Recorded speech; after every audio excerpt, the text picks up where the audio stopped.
What do you think of the news of the day, Emmitt, that Ezekiel Elliott is missing the first 6 games, barring anything on appeal? Wow. All I can say is, wow. It's been so much news before 12 o'clock. It's crazy. I know, it's crazy. Unfortunately for the Cowboys, we will be losing a great football player. And unfortunately for Zeke, this is going to be the topic for the next 6 to 8, maybe 2 months in terms of not being able to be on the football field to help his team. And hopefully this is a learning experience for him because you have to look at it from the standpoint of, I am an impactful player, and now I cannot have an impact because I am on the sideline. And being on the sideline is tough. You're not injured.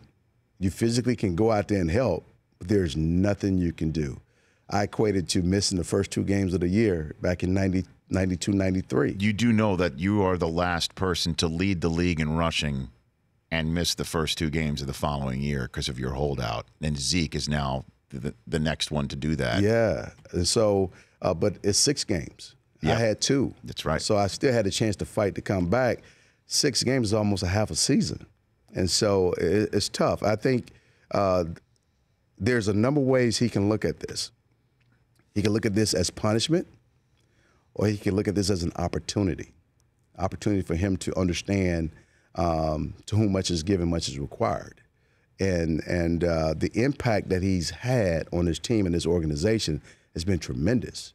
And he can still have the same impact, but he has to learn that there are rules within not only the game, but also society.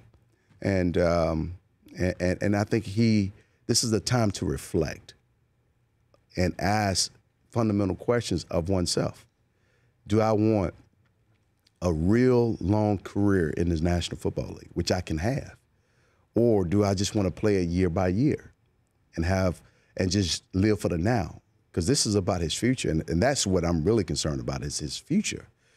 Because this is a tremendous opportunity for a lot of athletes to be able to do something that you absolutely love and get compensated for it, and be able to have an impact in another person's life.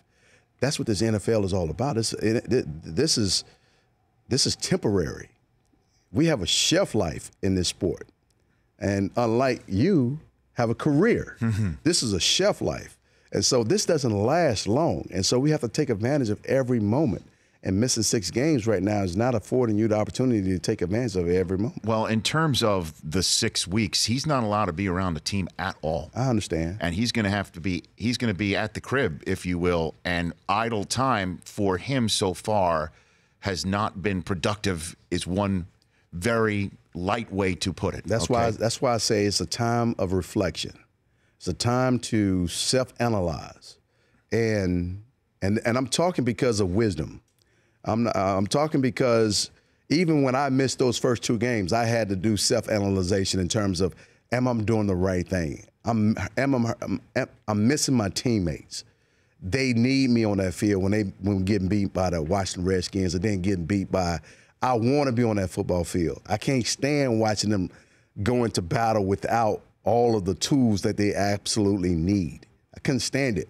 And so for Zeke, it's going to be tormenting to watch someone else taking the reps that he should be getting. It's going to be tormenting. And so I want to be a sounding board for him, just like many other folks probably want to be a sounding board for him, want to help, because I want to see him become very, very successful. But let me cut straight to the heart of the matter as well, because there's been a lot written about it and discussed it. Has he ever sought you out in that regard, Emmitt? Not necessarily sought me out, but I tell you what, I think we're getting closer. I think we are getting closer. I think you have to develop a trust with a person, and he has to develop a trust with me, and he has to feel like he has a safe place. Well, why wouldn't he trust you? I mean, he doesn't really know me. But I mean, Dez didn't really know Michael Irvin very much, and the two of them bonded right off the bat. He let Dez take the 88. Right, but I mean, people have to get to that place on their own. I can't force him to a place. He has to get to that place on his own, and he's young, and he's growing, and he has to grow into that role. But I think at some point he would get there, and I think steps have been taken, and I appreciate the steps that have been taken. You cannot force something. You got to allow it to actually develop on its own. And as it develops naturally and that trust is built, then I think things will go from there. The Rich Eisen Show, weekdays at noon Eastern on radio stations across the country and audience.